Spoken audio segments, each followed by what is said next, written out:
আসসালামু আলাইকুম সম্মানিত ভিউয়ার্স, আজকে আমরা চলে আসলাম কিশোরগঞ্জের ইটনা মিঠামইন চৌরাস্তায় চলে আসলাম।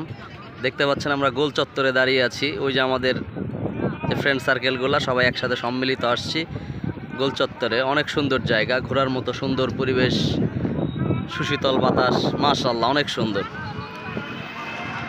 আমাদের সাথেই থাকেন, সঙ্গে থাকেন, দেখতে থাকেন কিশোরগঞ্জের ঐতিহ্যবাহী কিছু কিছু সুন্দর চিত্র।